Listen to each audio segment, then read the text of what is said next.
থেকে লক্ষ্য করুন আজকে এই বিতর্কের বিষয়টি কিছু এই সংসদ বিশ্বাস করে বিদেশি ফ্র্যাঞ্চাইজি কর্তৃক অন্যান্য লিগে দলে মালিকানা কেনার প্রবণতা ভারত থেকে বেশি ক্ষতি করেছে। অত যুক্তিযুক্ত কারণে আমি এবং আমার দল এই বিপক্ষ অবস্থান করছি। মানুষকে লক্ষ্য করছি বিপক্ষ অবস্থান করার অনেকগুলো কারণ আছে। সবার প্রথমে আমার গভর্নমেন্ট সাইড থেকে তারা কি বলছে, তারা হচ্ছে যুক্তি রাখাচ্ছে যে পার্টিটা দলের স্বাধীনতা নেই।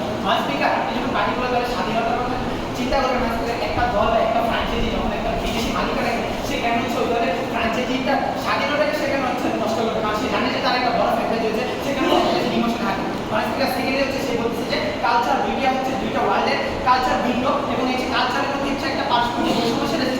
স্পিকার একটা মালিকানা যখন সে দেখবে যে তার অন্য একটা দেশে সে ফ্র্যাঞ্চাইজি কিনেছে এবং তার দেশটা আরো উন্নত করতেছে, তার দেশটা হচ্ছে সেই ফ্র্যাঞ্চাইজিটা ভালো করছে, সেই ফ্র্যাঞ্চাইজি অনেক বড় একটা ব্যাকআপ বা প্রতীক রয়েছে, সে কেন হচ্ছে তার কালচার হাতে সেখানে হচ্ছে একটা আমরা কেন হচ্ছে একটা গান কালচার ফ্র্যাঞ্চাইজির কথা চিন্তা করবো। এটা কিন্তু তারা বলে যেতে পারে, তারা কিন্তু বলতেছে যে হচ্ছে কালচারের হাতে কিন্তু আমরা কেন একটা গান হচ্ছে একটা ফ্র্যাঞ্চাইজির কথা চিন্তা করবো।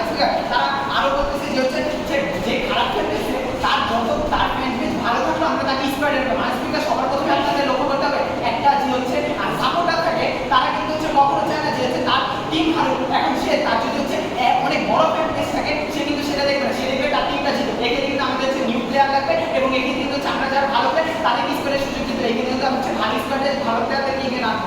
স্পিকার এছাড়া তারা বলতেছে যে হচ্ছে ফাইন্যান্সিয়াল অ্যাবিলিটি অফ স্পিকার আমরা যখন হচ্ছে একটা বিদেশি ফ্র্যাঞ্চাইজি যখন একটা দেশে বা অন্যান্য লিগের ফ্র্যাঞ্চাইজিতে সবার প্রথমে কিন্তু সেই দেশের অর্থনৈতিক অবস্থা কিন্তু উন্নতি হবে। সেই দেশের মধ্যে যে হচ্ছে অর্থনৈতিক অবস্থা উন্নতি করতেছে সেই দেশ কিন্তু হচ্ছে ফাইন্যান্সিয়াল বেনিফিট পাইতেছে এবং স্পিকার সেখানে কিন্তু হচ্ছে তার দেশে যে খেলার মাঠ সেটা কিন্তু উন্নত হচ্ছে। খেলার মাঠ কিভাবে উন্নত হচ্ছে স্পিকার খেলার আপনারা কি বিশ্বাস করেন যে এই ফান্ডিং পাওয়ার পরে বা যত ধরনের ইমপ্রুভমেন্ট দরকার সেটা করার পরে আপনার পার্টি প্রত্যেকটা জিতবে, আর যদি না জিতে তাহলে ওই ব্যাকআপ মানে ওই যে ব্যাকবেসের যে লুজটা পাবেন কিভাবে সামলাবেন?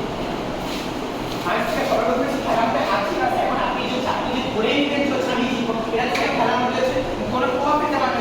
এখন খেলার মধ্যে যদি প্রভাব পেতে চায় তাহলে কিন্তু আপনি একটা ভালো ভালো প্লেয়ার তারা যে কথা বলতেছে যে হচ্ছে আমার একটা প্লেয়ার খারাপ খেলতেছে আমি তাকে শুধুমাত্র তার ফ্যামিলি কারণে এটা কিন্তু কখনোই হবে, কারণ আপনি দেখেছেন তার প্লেয়ার খারাপ খেলতেছে আপনি চাইবেন যে জিততে, আপনি অবশ্যই একটা ভালো প্লেয়ার আনবেন এবং এটা যদি হচ্ছে আপনি বাইরে কান্ট্রি থেকে প্লেয়ার আনতে লাগে আমি কিন্তু আনবো। এক্ষেত্রে আমাদের দুইটা লাভ, কি লাভ হয় স্পিকার? সবার প্রথমে লাভ কি হয়, আমার দেশে যে খেলা আছে যারা হচ্ছে খারাপ খেলতে পারছে নিউ প্লেয়ার তারা কিন্তু হচ্ছে তাদের কাছে খেলা শিখে এবং তারা কিন্তু তাদের কাছে খেলা শিখে আন্তর্জাতিক যে একটা ইমোশন বা আন্তর্জাতিক যে হচ্ছে সেই কানেকশন আছে সেটা কিন্তু বৃদ্ধি পায়, যার ফলে কিন্তু মানুষ স্পিকার সেই খেলা কিন্তু হচ্ছে খেলা ভালো করার একটি কম্পিটিশন হয়, কম্পিটিশন হয় কিন্তু তার হচ্ছে খেলা ভালো করে মানুষ স্পিকার। এখন হচ্ছে তারা বলতেছে যে হচ্ছে স্বাধীনতাকে ভেঙে ফেলে সিদ্ধান্ত কিছু নষ্ট করবে। মানুষ স্পিকার একটা ক্লাব একটা ফ্রাঞ্চাইজি কখনো এত দাম না যে তার ফ্রান্স বেঁচে যে কথা না চিন্তা করে সেটা ইমোশন নিয়ে হাত দিবে মানুষ স্পিকার। এখন আমার দলের যুক্তিগুলো আছে আজকে ডিবেটে হচ্ছে এখান থেকে গল্প ছিল যে আমাদের যে যুক্তিগুলো সেগুলো হচ্ছে অর্থনৈতিক বিনিয়োগ আর্থিক বিশ্লেষণ। যখন একটা ফ্রাঞ্চাইজি আমার দেশে বিনিয়োগ করবে এটা হচ্ছে আমার দেশের জন্য ভালো,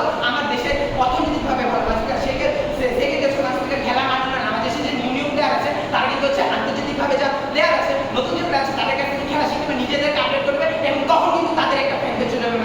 মাসপিকার তারা আরেকটা কথা বলছে যে হচ্ছে বিজনেস মাইন্ডের। মাসপিকার খেলার মেইন টিমটা কিন্তু হচ্ছে বিজনেস মাইন্ড। তারা কেন বলতে তারা কিন্তু হচ্ছে আমাদেরকে বুঝিয়ে দিতে পারছে না যে খেলাটা হচ্ছে কেন হচ্ছে বিজনেস মাইন্ডেড হবে না, তারা কথা বলছে বিজনেস মাইন্ডেড। মাসপিকার আপনি যখন হচ্ছে একটা ফ্রাঞ্চাইজি যখন হচ্ছে আমাদের দেশে সে ইনভেস্ট করবে আমাদের ফ্রাঞ্চাইজি কিনবে মাসপিকার সে কিন্তু হচ্ছে তার বিজনেসটাকে আগে দেবে এবং সে কিন্তু তার ফ্যানপেজের কথা যে চিন্তা করে সে বিজনেসটা হচ্ছে রান করবে। মাসপিকার এখানে মাসপিকার তারা বলে গেলো যে জার্সি খেলা চেঞ্জ করলে ফ্যানপেজটা কষ্ট হয়। মাসপিকার স্পিকার একটা মালিকানা যখন সে দেখবে যে হচ্ছে তার দলের সাপোর্ট